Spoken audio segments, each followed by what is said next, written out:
অঁ হয় চাওক আমি অন্য বছৰৰ দৰে এইবেলিও আতৱাৰ ৰহমান মেমৰিয়েল টুৰ্ণামেণ্টৰ কাৰণে যো-জা চলাইছোঁ। অহাকালিৰ পৰা আমাৰ খেল ষ্টাৰ্ট হ'ব।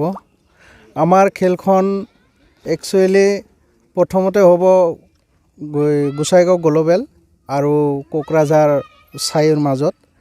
তো প্ৰথম খেলখন যিহেতু আমি ষ্টাৰ্ট কৰিম, ইয়াতে অতিথিও থাকিব, বহুত অতিথি থাকিব। তাৰ ভিতৰত ধৰক আমাৰ MLA চাপো আহিব, লৰেন্স ইছলাৰী ডাঙৰীয়া, আৰু এই অঞ্চলৰ গোটেই মানুহক আমি DK ক্লাবৰ তৰফৰ পৰা বিনম্ৰভাৱে অনুৰোধ জনাইছোঁ, আপোনালোকে আহক, খেলখন উপভোগ কৰক আৰু খেলৰ আনন্দ লওক।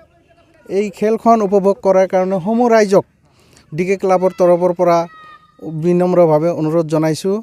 হয়, আজি চাওক, আমি যোৱা দুই ছিজনমান আমি খেলখন পাতিছিলোঁ। তাৰপিছত হয়তো হঠাৎ কৰি ক'ভিডৰ কাৰণে আমি খেলখন স্থগিত কৰিবলগীয়া হৈছিল, আৰু এইবাৰ আমি আকৌ খেল অনুষ্ঠিত কৰিছোঁ।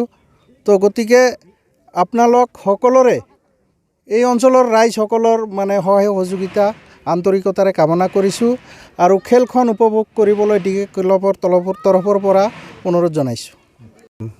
আসসালামু আলাইকুম, নমস্কাৰ। আমাৰ খেলখন অহাকালি ষ্টাৰ্ট হ'ব। একচুৱেলি খেলখন হ'ব 2টাৰ পৰা, আৰু প্ৰগ্ৰাম আমাৰ বেলেগ প্ৰগ্ৰাম আছে। প্ৰগ্ৰামৰ ভিতৰত খেলখন ষ্টাৰ্ট হোৱাৰ আগতীয়াকৈ আমাৰ যিবিলাক চিফ গেষ্ট আহিব, যেনেকৈ আমাৰ সন্মানীয় বিধায়ক লৰেন্স ইছলাৰী ডাঙৰীয়া, লগতে কোকৰাঝাৰৰ DSP ছাৰ আৰু ফকিৰাগ্ৰামৰ OC ছাৰ, লগতে আৰু এই অঞ্চলৰে মুৰব্বী এডভাইজাৰ সকলোৱে উপস্থিত থাকিব। খেলখনত আমাৰ টীম আছে 8টা। এই 8টা টীমৰ মাজত প্ৰতিদ্বন্দ্বিতা হ'ব।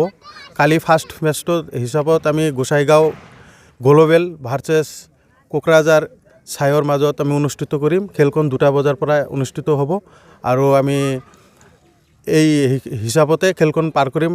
লগতে আপোনালোকৰ মিডিয়াৰ তৰফৰ পৰা যোগেদি আমি সমূহ BTR আৰু কোকৰাঝাৰবাসী ৰাইজক অনুৰোধ জনাম যে এইখন খেল যি পৰিচালনা হ'ব, আমি DK ক্লাবৰ তৰফৰ পৰা আমি আয়োজন কৰিছোঁ। আপোনালোকে সকলোৱে আহক, আমাক সহায় কৰক, খেলখন ভালদৰে সুচাৰুৰূপে আমি খেলখন চলাই ল'ব পাৰোঁ। আমাক সহায় সহযোগিতা কৰক, আৰু আপোনালোকে খেলৰ আনন্দ যিটো আছে, আনন্দটো লওক। এইখিনি।